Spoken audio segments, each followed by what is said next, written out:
It's very easy to put up barriers of why we can't do this, why we can't do that, because it takes a lot of time and effort to change. And I think also you're naturally going to fail or have elements of failure along that line to eventually get to where you are. It's trying to take major steps or major changes to change your business, which is often hard to see if you're at the coalface and you just can't see the wood from the trees. Well, I can't, put it that way. The lean process for us has enabled us to have clarity around where we are and where we want to get to. Lean can be applied to any business process, anything that's a regular routine, really just getting you to step back and analyse all the different elements and all the different steps of that operation and just challenge, is it the best way of doing things? Can it be done quicker? Is there a more efficient way of doing things? Which is absolutely paramount in today's economic environment.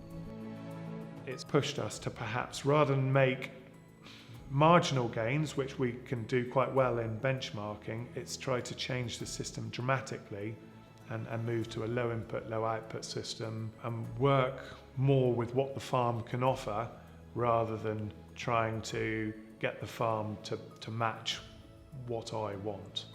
It's just more of an aggressive policy to make something work, because the waste walk really highlighted how, although it was financially profitable, there were better ways to work our system.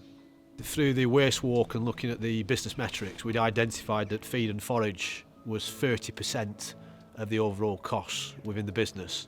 And then subsequently, by identifying where the waste was and where the opportunities were for improvement, we identified £40,000 worth of savings within that figure. The action plan focusing on several elements. One of it was reducing down the stocking density of the farm itself and making sure it was the right size, and then putting more emphasis on growing more winter forage, and also looking at the way they were grazing of the forage itself and reducing down overgrazing, which was giving the grass more chance to recover.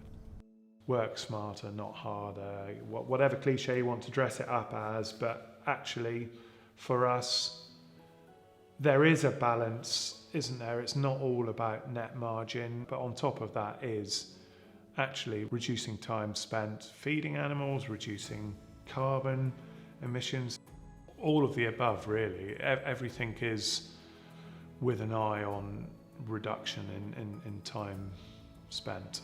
It's so much more interesting changing and challenging what you've previously done, because if it doesn't work, it's vaguely entertaining. If it works, it's cool.